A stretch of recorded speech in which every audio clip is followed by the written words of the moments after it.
Welcome to RR real review. నేను మీ ఝాన్సీ. ప్రతి వారం కొత్త మూవీస్ రివ్యూస్తో మీ ముందుకు వచ్చేస్తున్నాం కదా.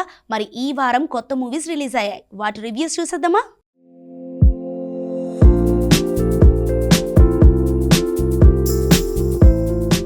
లాస్ట్ వీక్ విష్ణు విన్యాసంతో నవ్వించిన శ్రీ విష్ణు ఈ వీక్ మృత్యుంజయ సినిమాతో వచ్చేశాడు. సినిమాలో తన మార్క్ను కామెడీని పక్కన పెట్టేసి చాలా సీరియస్గా కనిపించాడు. ఈ సినిమా అంతా ఒక చిన్న పాప చుట్టూ తిరుగుతూ ఉంటుంది. కొన్ని హత్యలు, వాటి కోసం అన్వేషణ, న్యాయం కోసం పోరాటం. ఈ స్టోరీ అంతా ఒక సస్పెన్స్ థ్రిల్లర్లా సాగిపోతుంది. క్రైమ్ బ్యూరోలో రిపోర్టర్గా పనిచేయాలని ఆరాటపడుతుంటాడు శ్రీ విష్ణు. దానిలో ఛాన్స్ రాకపోయేసరికి యాడ్స్ సెక్షన్లో పనిచేస్తుంటాడు. ఎవరైనా చనిపోతే చాలు వెంటనే వాళ్ళ గురించి తెలుసుకొని వాళ్ళింటికెళ్ళి వాళ్ళని పొగిడేసి మాయ చేసి యాడ్స్ పట్టుకొస్తుంటాడు. అలా బాలాదిత్య చనిపోయాడని తెలిసి వాళ్ళ ఇంటికెళ్ళి చూస్తాడు. ఏడుస్తున్న బాలాదిత్య కూతురు అంజలిని చూసి తన బాల్యాన్ని గుర్తు చేసుకుంటాడు. ఆ చిన్నారితో మాటలు కలిపాక మా నాన్నకు అలా ఎందుకైంది అని ప్రశ్నిస్తుంది. ఆ ప్రశ్నకు తాను జవాబిస్తానని మాటిస్తాడు శ్రీ విష్ణు. అంతలోనే అచ్యుతరావు లాగా ఇంకో వ్యక్తి చనిపోతాడు.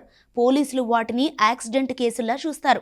కానీ శ్రీ విష్ణు అవి యాక్సిడెంట్లు కాదు, మర్డర్స్ అని ఐపీఎస్ అధికారి రెబా మోనికా జాన్కి చెబుతాడు. అయితే శ్రీ విష్ణు వాటిని మర్డర్స్ అని ఎలా నిరూపిస్తాడు? ఆధారాల్ని ఎలా సేకరిస్తాడు? చిన్న పాపకిచ్చిన మాట నిలబెట్టుకున్నాడా లేదా? ఇన్వెస్టిగేషన్లో తనకి ఎలాంటి ప్రమాదాలు ఎదురయ్యాయి? చివరికి హంతకుల జాడ తెలిసిందా లేదా? ఇవన్నీ తెలియాలంటే మృత్యుంజయ సినిమా చూడాలి. ఈ స్టోరీని వాస్తవాలకి దగ్గరగా చాలా బలంగా రాసుకున్నాడు డైరెక్టర్ హుస్సేన్ షా కిరణ్. స్టోరీకి తగినట్టే అడుగడుగునా చిక్కుముడులు పెట్టి చివరిదాకా ఇంట్రెస్టింగ్గా సాగేలా చూశాడు. చిన్నారి అంజలికి శ్రీ విష్ణుకి మధ్య నడిచే సెంటిమెంట్ సీన్స్ బాగా పండాయి. అలాగే హీరో విలన్స్ మధ్య సాగే మైండ్ గేమ్ కూడా థ్రిల్లింగ్గా అనిపిస్తుంది. శ్రీ విష్ణు సీరియస్ క్యారెక్టర్లో సరిగ్గా ఒదిగిపోయాడు. హీరోయిన్కి డ్యూయట్స్ పెట్టకుండా పోలీస్ పాత్రకే పరిమితం చేశాడు. విలన్గా వీర్ ఆర్యన్ నటన అద్భుతంగా ఉంటుంది. ఇంకా సుదర్శన్, ఐశ్వర్య, రచ్చరవి, చిన్న, బాలాదిత్య వీళ్ళంతా స్టోరీకి మంచి ప్యాండింగ్ ఇచ్చారు. కాలభైరవ మ్యూజిక్ పర్వాలేదనిపించింది. ఏదైనా ఐడెంటికల్ సాంగ్ ఉంటే ఇంకా బాగుండేది. ఈ సినిమాకి ఆడియన్స్ ఇచ్చిన రేటింగ్ 4/5.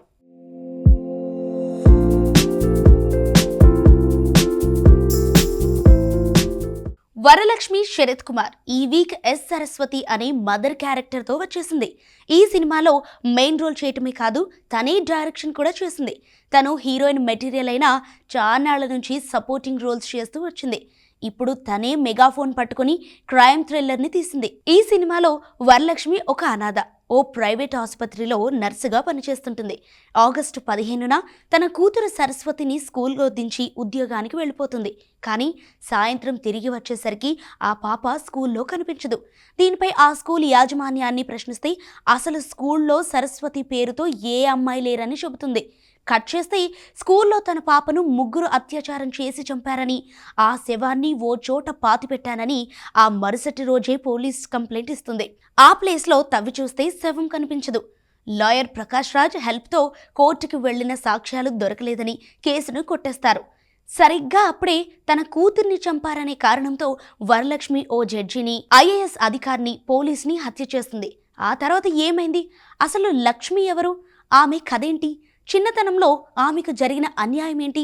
తనకి నిజంగా కూతురుందా లేదా? ఈ కేసును పరిష్కరించే క్రమంలో న్యాయవాది ప్రకాష్ రాజ్కి ఎదురైన సవాళ్లేంటి?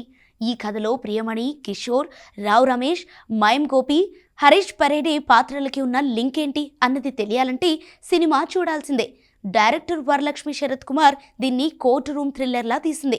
చిన్నపిల్లలపై జరిగే అఘాయిత్యాలు, లైంగిక వేధింపుల టాపిక్ని తీసుకొని స్టోరీని అల్లుకుంది. పాప కనిపించకపోవటం, తల్లి న్యాయం కోసం పోరాడటం అన్నీ నార్మల్గానే అనిపించినా కోర్టు సీన్స్ కాస్త ఆసక్తిగా అనిపిస్తుంది.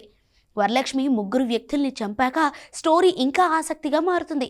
అన్నిటికన్నా మించి వరలక్ష్మి గతాన్ని ఆలోచింపజేసేలా తీశారు. తెర మీద ప్రకాష్ రాజ్ కనిపించగానే వరలక్ష్మి కేసు గెలుస్తుందని అనిపిస్తుంది. కానీ స్టోరీని ఊహించని మలుపులు తిప్పి తికమక చేసేశారు. చూసే వాళ్ళకి సైకలాజికల్ డ్రామా చూస్తున్న ఫీలింగ్ వచ్చినా రావచ్చు.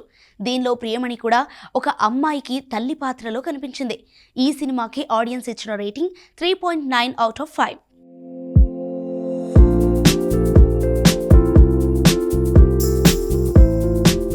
ఈ వీక్ వీక్ మంచి కామెడీ సినిమా సాంప్రదాయని సుప్పిని సుద్దపూసిని థియేటర్లోకి వచ్చేసింది. శివాజీ, లయ, రోహన్ ఫ్యామిలీ బంచ్లా వచ్చేసి జనాన్ని నవ్విస్తున్నారు. Shivaji, Rohan already 90s web సిరీస్లో తండ్రి కొడుకులుగా చేశారు. ఇదే కాంబినేషన్ మళ్ళీ దీనిలో రిపీట్ అయింది. కాకపోతే వీళ్ళకి లయ ఫ్లేవర్ యాడ్ అయింది. లిటరలీ 20 years తర్వాత లయ శివాజీ కాంబినేషన్లో కనిపిస్తోంది. మొత్తానికి ఈ ఫ్యామిలీ చుట్టానికి చాలా అమాయకంగా ఫన్నీగా కనిపించినా వీళ్లతో పెట్టుకుంటే మడతడిపోతుంది. కథలోకి వెళితే మెయిన్ క్యారెక్టర్ శివాజీ కొత్త కోట దగ్గర హార్స్లీ హిల్స్ పంచాయతీ కార్యదర్శిగా ఉంటాడు. చాలా నీతిపరుడు. లయ చుట్టానికి కూల్గా కనిపించినా బుర్ర వాడితే తనంత క్రిమినల్ ఇంకెవరుండరు. వీళ్ళ కొడుకు రోహన్కి రీల్స్ పిచ్చి. ఎక్కడంటే అక్కడ రీల్స్ చేస్తూ న్యూసెన్స్ చేస్తుంటాడు. ఆ ఊరు ఎస్ఐ ప్రిన్స్కి శివాజీతో పాత గొడవలుంటాయి. వాటిని మనసులో పెట్టుకుని శివాజీ లేనప్పుడు ఇంటికొచ్చి లయని రేప్ చేయబోతాడు. అప్పుడు అనుకోకుండా రోహన్ చేతిలో ప్రిన్స్ చనిపోతాడు. ఆ హత్య ఎలా జరిగింది? ఆ కేసు నుంచి ఫ్యామిలీని కాపాడుకోవడానికి శివాజీ ఏం చేశాడు? ఎస్ఐ శవాన్ని మాయం చేయడానికి ఎన్ని తిప్పలు పడ్డారు? ఎమ్మెల్యే గిఫ్ట్ బ్యాగ్ శివాజీ కారులోకి ఎలా వచ్చింది? దానికోసం ఎలాంటి ఫైట్ జరిగింది? అసలు శివాజీ ఫ్యామిలీ ఆ కేసు నుంచి బయటపడిందా లేదా తెలియాలంటే సినిమా చూడాల్సిందే. సంప్రదాయంగా బ్రతికే భర్త, సుప్పనాతిలా ఉండే భార్య, దొంగ పనులు చేసే శుద్ధపూస పోలీస్ మధ్య ఈ స్టోరీని డైరెక్ట్ సుధీర్ శ్రీరామ్ బాగా తీశాడు. శ్రీరామ్ తరహా పాత్రలు శివాజీ బాగా చేస్తాడు. ఎప్పటిలాగే తన అనుభవంతో ఆకట్టుకునేలా యాక్ట్ చేశాడు. లయతో శివాజీ కెమిస్ట్రీ చూడముచ్చటగా ఉంటుంది. వీళ్ళిద్దరి నేపథ్యంలో వచ్చే కొన్ని కామెడీ సీన్స్, డైలాగ్స్ ప్రేక్షకుల్ని నవ్విస్తాయి. రీల్స్ పిచ్చితో తింగరి పనులు చేసే అల్లరి కుర్రాడిగా రోహన్ పాత్ర నవ్విస్తుంది. ప్రిన్స్, అలీ, శరత్ లోహితాస్వా, ధన్రాజ్, ఎమ్మాన్యుయల్ కూడా సినిమాకి మంచి సపోర్ట్ ఇచ్చారు. క్లైమాక్స్లో బండ్ల గణేష్ పాయపాట జోష్నిస్తుంది. ఈ సినిమాని ఫ్యామిలీ అంతా సరదాగా వెళ్ళి చూడొచ్చు. దీనికి ఆడియన్స్ ఇచ్చిన రేటింగ్ 4.5/5.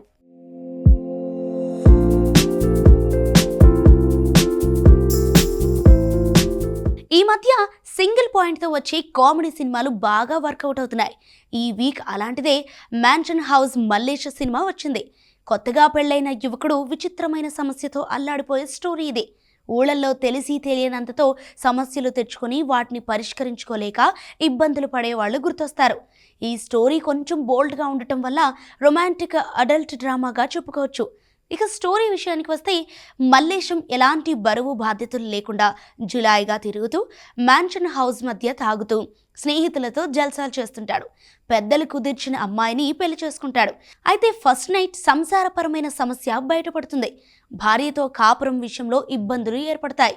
అటు బయటికి చెప్పుకోలేక ఇటు ఇంట్లో ప్రశాంతంగా ఉండలేక తప్పించుకొని తిరుగుతుంటాడు. ఆ ఫ్రస్ట్రేషన్తో అందరితో గొడవలు పడుతూ మానసికంగా నలిగిపోతాడు. మరైతే మల్లేశం సమస్యకి పరిష్కారం దొరికిందా? మల్లేశం వేషాలు చూసి భార్య ఉందా లేక పుట్టింటికి వెళ్ళిపోయిందా? ఊర్లో మల్లేశం ఎలాంటి అవమానాలు ఎదుర్కొన్నాడు? తన భార్యతో కాపురాన్ని ఎలా చక్కదిద్దుకున్నాడో తెలియాలంటే మ్యాన్షన్ హౌస్ మల్లేశం చూడాలి. ఈ సినిమాలో double meaning dialogues, adult comedy, యూత్ని అట్రాక్ట్ చేసే సెటైర్లు, మద్యాన్ని ప్రోత్సహించే విధంగా కథ, టైటిల్ ఉన్నాయని సెన్సార్ బోర్డు అధికారులు అబ్జెక్షన్స్ పెట్టారు. కొన్ని మార్పులు చేర్పులు చేయించాకే విడుదల చేశారు.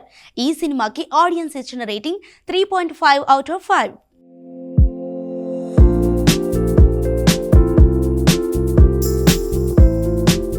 విడుదలకు ముందే వివాదాలు తెచ్చుకున్న సినిమా ది కేరళ స్టోరీ 2 తదుపరి కథ ఇప్పుడు థియేటర్లో ఆడుతోంది. అమ్మాయిలకు మాయమాటలు చెప్పి మతం మార్చి విదేశాలకు పంపే కథతో కేరళ స్టోరీని తీర్చిదిద్దారు. ఫస్ట్ పార్ట్కి కొనసాగింపుగానే దీన్ని తీశారు. ప్రేమ పేరుతో అమాయక యువతులను వంచించి మతం ఎలా మారుస్తున్నారు? మాట వినకపోతే వాళ్లను ఎన్ని చిత్రహింసలకు గురి చేస్తారు?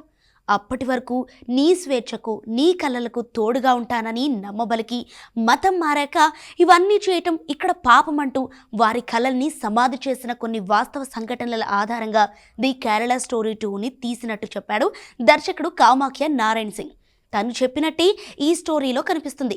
సురేఖ గ్రూప్స్కి ప్రిపేర్ అవుతుంటుంది. జర్నలిస్ట్ సలీంతో ప్రేమలో పడి లివింగ్ రిలేషన్షిప్ పెట్టుకుంటుంది. సోషల్ మీడియా ఇన్ఫ్లుయెన్సర్గా ఉండే దివ్య రషీద్ మాయమాటలు నమ్మి ప్రేమలో పడుతుంది. స్పోర్ట్స్లో ఎదగాలనుకునే నేహా కూడా ఫైజన్ వలలో చిక్కుతోంది. వీళ్ళంతా పేరెంట్స్ మాట వినకుండా పెళ్లి చేసుకుంటారు. ఆ తర్వాత ఏం జరిగింది? కాపురాలకు వెళ్ళి ఆ ముగ్గురు జీవితాలు ఎలా చిన్నాభిన్నమైపోయాయి? మతం మారాక వాళ్ళు ఎలాంటి నరకాన్ని చూశారు? చివరికి ఏం జరిగిందో తెలియాలంటే కేరళ స్టోరీ 2 చూడాలి. దర్శకుడు కామాఖ్య నారాయణ్ సింగ్ దీన్ని కేవలం పేరెంట్స్ ప్రాబ్లంగానే చూపలేదు, మతం ముసుగులో జరిగే ఆగడాల్ని చూపించే ప్రయత్నం చేశాడు. జెన్జీ తరంలో తొందరపాటుతో తీసుకుంటున్న నిర్ణయాల వల్ల ఆడపిల్లలు ఎలా దగా పడుతున్నారో చెప్పాలని చూశాడు. ఫస్ట్ హాఫ్ అంతా ముగ్గురు యువతుల ప్రేమ కథల్ని పార్లర్గా చూపించాడు. సెకండ్ హాఫ్లో వాళ్ళ మతం మార్చి వాళ్ళని ఎంతగా హింసిస్తారో చూపించారు. కొన్ని సన్నివేశాలు చాలా దారుణంగా అనిపిస్తాయి. కొందరికి జరిగిన అన్యాయాల్ని దర్శకుడు ఇంకాస్త ఎక్కువ చేసి చూపించాడేమో అనిపిస్తుంది కూడా. అయితే క్లైమాక్స్లో మోసగాళ్ల భరతం పట్టే సీన్స్ చాలా ఎగ్జైటింగ్గా అనిపిస్తాయి. ఉల్కా గుప్తా, అదితి భాటియా, ఐశ్వర్య ఓజా బాధితురాళ్ల పాత్రల్లో అద్భుతంగా నటించారు. అలాగే సుమిత్ గౌహత్, అర్జున్ సింగ్, యుక్త భోసాన్ నిజంగానే మోసగాళ్లని తలపించేలా నటించారు. కేరళ స్టోరీ 2కి ఆడియన్స్ ఇచ్చిన రేటింగ్ 4/5.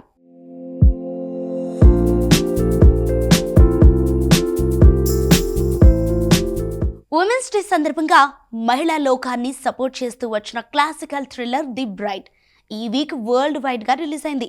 చూడటానికి హర్రర్ మూవీలా అనిపించిన స్టోరీలో చాలా సాఫ్ట్ కార్నర్ ఉండేలా తీశారు. 1930 చికాగోలో ఈ స్టోరీ నడుస్తుంది. ఫ్రాంకెన్ తన ఒంటరితనాన్ని పోగొట్టుకోవడానికి పార్ట్నర్ని సృష్టించుకుంటాడు. హత్యకు గురైన ఓ యువతి తన శక్తులతో మళ్లీ బతికిస్తాడు. అయితే ఆమె ఫ్రాంకెన్కి కేవలం గర్ల్ ఫ్రెండ్గా మాత్రమే ఉండదు. సొసైటీలో పేరుకుపోయిన అవినీతి, దుర్మార్గాల్ని రూపుమాపేలా సామాజిక మార్పుల కోసం పోరాడుతుంది. మానవ మనుగడకి పట్టుకొమ్మగా నిలిచే ఆడవాళ్ల అభ్యున్నతి కోసం విప్లవ శంఖం పూరిస్తుంది. డైరెక్టర్ మేఘీ గిల్లెన్ హాల్ పాతకాలపు మాన్స్టర్ మూవీ శైలిని పక్కన పెట్టి ఈ సినిమాని ఒక సైకలాజికల్ డ్రామాగా, ఫెమినిస్ట్ స్టేట్మెంట్గా తీసింది. బ్రైడ్ పాత్ర కేవలం భయం కలిగించేది కాకుండా సానుభూతిని పొందేలా డిజైన్ చేయటంలో ఆమె సక్సెస్ అయింది. బ్రైడ్గా నటించిన జెస్సీ బక్లీ కేవలం ఒక రాక్షసిగా కాకుండా అస్తిత్వం కోసం పోరాడే ఒక చైతన్యవంతమైన మహిళగా కనిపించింది. చనిపోయిన శరీరం నుంచి పునర్జన్మ పొందిన వ్యక్తిగా ప్రపంచాన్ని కొత్తగా చూసే ఆమె చూపు, స్వార్థపరుల వల్ల ఆమెలో కలిగే తిరుగుబాటు ధోరణిని తన నటనలో అద్భుతంగా పండించింది. ఫ్రాంకెన్గా కనిపించిన క్రిస్టియన్ బేల్ చాలా మెచ్యూర్డ్గా నటించాడు. తన ఒంటరితనాన్ని పోగొట్టుకోవడానికి ఒక ప్రాణిని సృష్టించి ఆ తర్వాత ఆమె తన నియంత్రణలో లేదని తెలుసుకున్నప్పుడు కలిగే వేదనను తన నటనలో అద్భుతంగా చూపించాడు. వీళ్ళిద్దరి మధ్య రహస్యంగా వచ్చి వెళ్లే పెనెలోప్ క్రస్ డిటెక్టివ్ పాత్రలో పీటర్ సర్స్ గార్డ్ సినిమాలో మంచి సపోర్ట్ ఇచ్చారు. ఈ సినిమా కోసం 1930ల నాటి చికాగోని రీక్రియేట్ చేశారు. Colour tones, lighting, camera angles అన్నీ చాలా కళాత్మకంగా ఉండేలా తీర్చిదిద్దారు. వీటికి తోడు మ్యూజిక్ ప్రతి సీన్ని హైలైట్ చేసింది. రాక్షసులు పాట పాడుతూ డాన్స్ చేసే సీన్ చూస్తుంటే గూస్ బాంబ్స్ వచ్చేస్తాయి.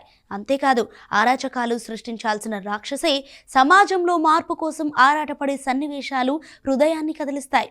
ఒక నెగటివ్ పాత్రకి పాజిటివ్ ఎమోషన్ ఇచ్చి ప్రేక్షకుల్ని ఆకట్టుకోవటంలో director Maggie Gyllenhaal success అయిందని చెప్పాలి. ది బ్రైడ్ సినిమాకి ఆడియన్స్ ఇచ్చిన రేటింగ్ 4.5/5.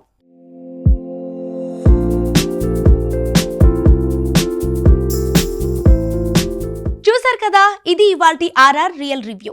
నెక్స్ట్ వీక్ కూడా కొత్త మూవీస్ రివ్యూస్తో మీ ముందుంటాను. సేమ్ టైంకి same show. Until then bye.